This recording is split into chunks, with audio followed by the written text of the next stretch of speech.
To be honest, I don't really think this is that big a deal. You don't? Black Magic says. We all do what we have to do, you say. I'm not here to judge anyone.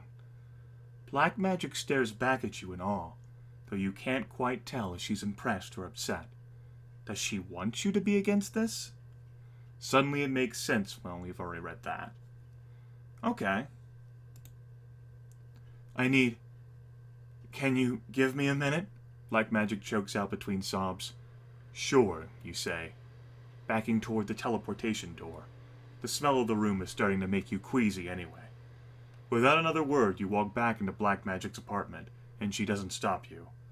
You really are fine with what Black Magic is doing here. So then, why do you still feel unsettled?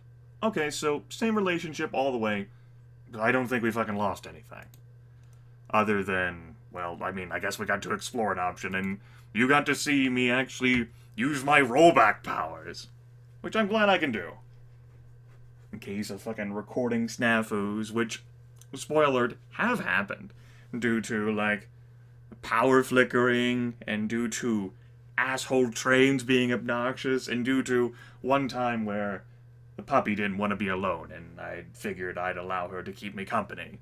Well, and for an extremely rare moment, I almost never do this and record videos, and she was unsettled. At any rate, let's move on here. Chapter 14, Unto Others. As you fly through your bedroom window, you're still having trouble processing what just happened. The sight of Black Magic in that tiny room remains burned in your brain, no matter how hard you try to force it out. How are you supposed to... Is everything sorted with the Millennial Group? A voice asks as you land, causing your heart to skip several beats. Luckily it's just Gimmie, waiting for you with her arms crossed. Fine, you say. False alarm. You speak a little too abruptly, causing Gimmie to narrow her eyes at you. She wants to press for more details, but you just send her a look. Drop it. All right, then, Gimmie says, sounding annoyed. When I couldn't get a hold of you, Tarana Rain told me what happened. This whole pool killer thing is quite the development. I'm not sure what the connection is between Prodigal and the Splice Circle just yet. You probably should tell Gimmie about Prodigal sending Black Magic your way on the static case, but you don't have the energy to explain that situation right now. Thankfully, Gimmie just keeps talking, already in mission control mode. I did, however, look up the origin of those machines, Gimmie says, pointing toward your bed, where a dormant pool killer rests. You jump back at the sight of it. How'd you... Oh, come off it. You know how resourceful I can be, Gimmie says. Anyway, the design features match the basic profile of a large array of illegal weapons that have recently flooded the market. The NCPD knows they come from one source, but no one has figured out what that source is just yet.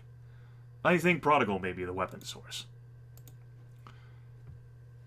It makes total sense. Prodigal produced an array of advanced weapons during our fight, you continue, and her name was on the deed for the warehouse. That's all well and good, Gimmie starts, but it still doesn't explain why Prodigal seems to have taken an interest in you.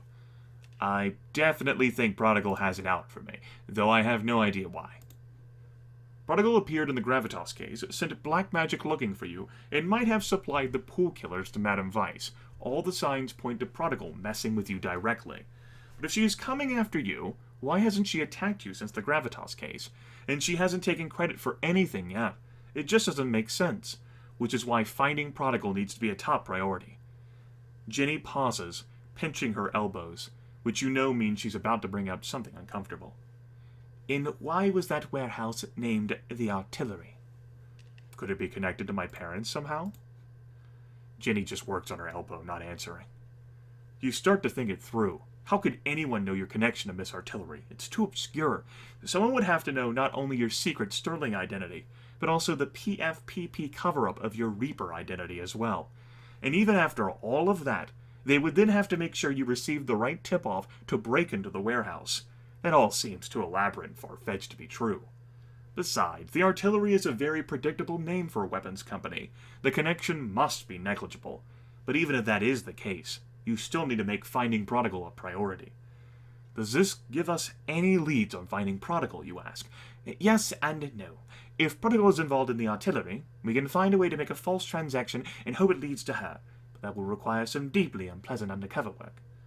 Sounds like a good place to start, you say. Grimith, there's something else. Gimmie starts, taking a deep breath. Now I need you to stay calm once I tell you this. Promise me you won't do anything rash? Do you know me at all? Gimmie gives you a menacing look, but keeps talking. The thing that attacked you was called the Wisp. He's a well-known contract killer. I know you probably just assumed he was there to protect the warehouse, but he followed me there to kill me? You finish, stunned. Was the Wisp waiting there for me in the first place? Was it a trap? Do we have any idea who hired him? How long? Hold on, let me finish, Gimmie says, holding a hand up. I don't know how or when he tracked you down, but I did do some digging and managed to find out who hired him.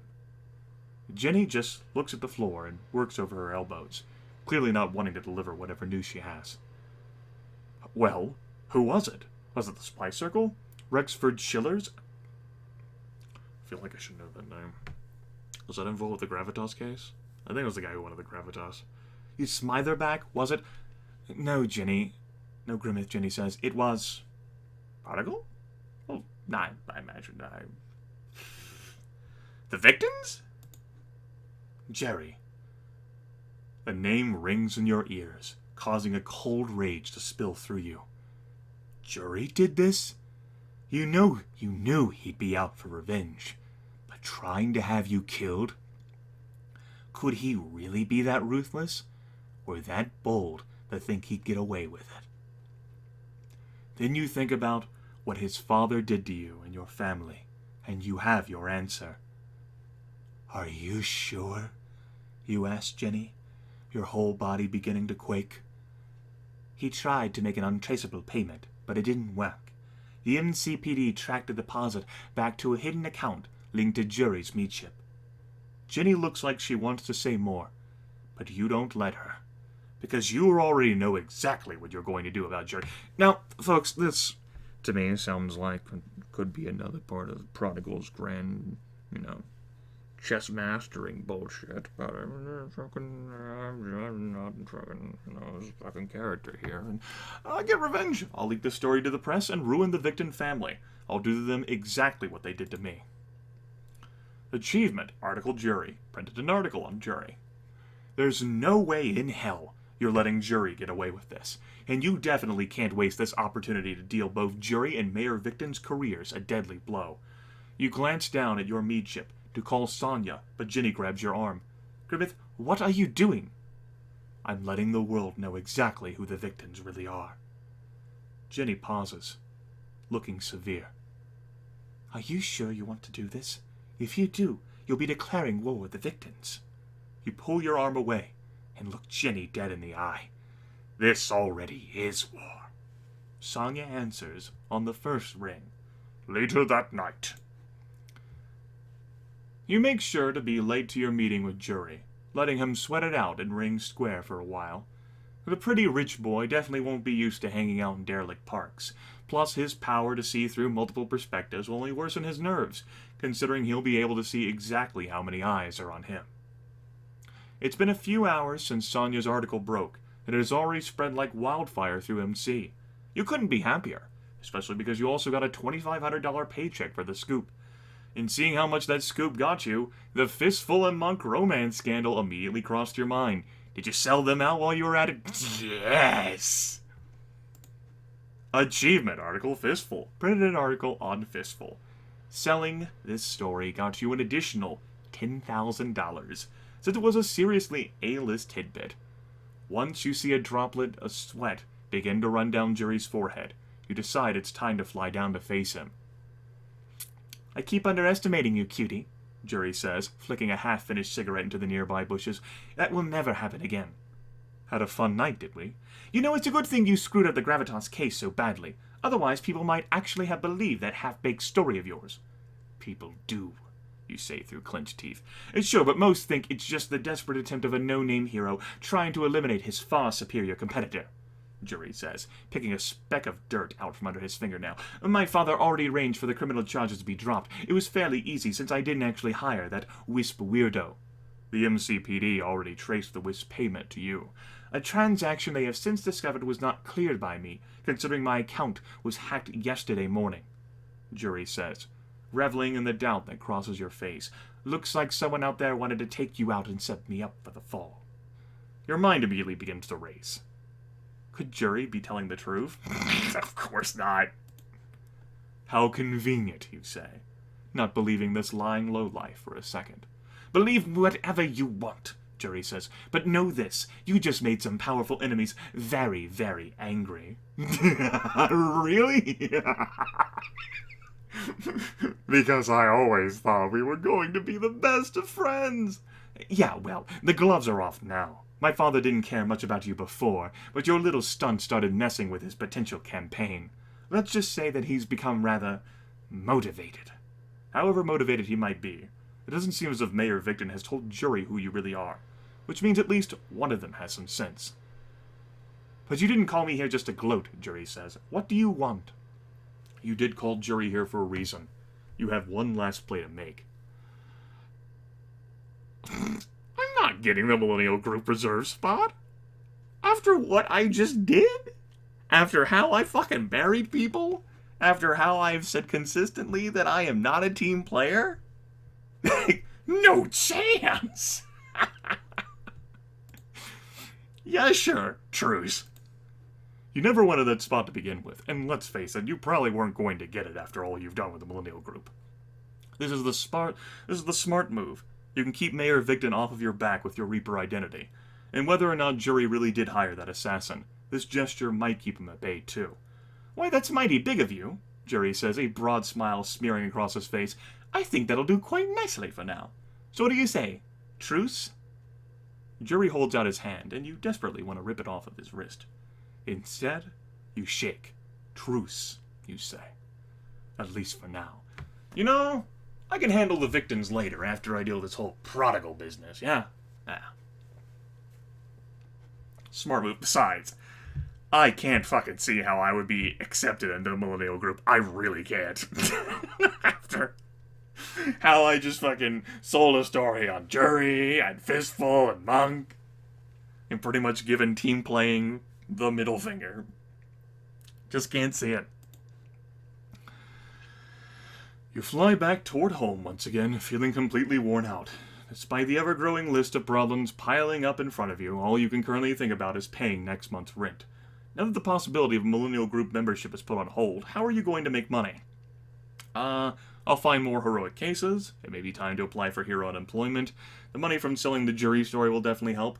A good thing I sold that Fistful story. That money will last a long time while I figure things out. Whatever your next move is, you know you need to focus on one thing, finding Prodigal. But right now, all you're going to do is get some much-needed sleep. Or at least, that's what you hope you'll be doing until you find yet another surprise visitor waiting for you on your roof. Sonia. Thanks for the tips, the ineffable, Sonia says. You just bumped my career up quite a few notches. You don't have any time for pleasantries, however. Especially because of Sonia standing on your roof. That means she must have figured out your secret identity. What the slug are you doing here, Sonia? Don't worry, I'm not in the business of adding heroes, Sonia says, almost as if she's reading your mind. I'm in the business of making stars. Though it really is far too easy to track you down, I set up some illusion hollows and anti-trace charms around your building if I were you. What are you talking about? You ask warily. So that villains and fans can't follow you home to learn your identity. All eyes will be on you, whether you like it or not. I'm about to make you very famous, the ineffable. Excuse me? You better thank me, Sonia says, cracking a rare smile. Because the article I've been writing about you just got approved. I'm about to name you Millennia City's Hero of Tomorrow. Your mouth falls open. That's not possible. The HOT grant? The same award that launched the careers of Rebellion, the Diva, Black Magic, and all the rest of MC's biggest heroes? There's no way Sonia could be the reporter chosen to write the HOT article. There's just no way. I've already forwarded the HOT profile in Egypt. Check it if you don't believe me, Sonia says, flashing a quick mental photo of you. That's great. The dumbstruck look will be perfect for the cover shot. You're currently unable to form any coherent thoughts, but luckily, Nichip J2 is a few steps ahead of you. She appears with a copy of the article. We're finally going to be legends, J2 whispers, wiping at her tear-soaked cheeks. You stagger backward on the roof, trying desperately to catch your breath. Your life is never going to be the same. Because this is it. You've made it. I've made it. We made it. Our relationship with Victon's up. Guys, we made it. I fucking win everything. I'm a winner.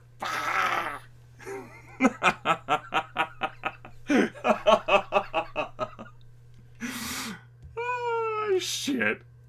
Good times. Okay. I'll fucking take it.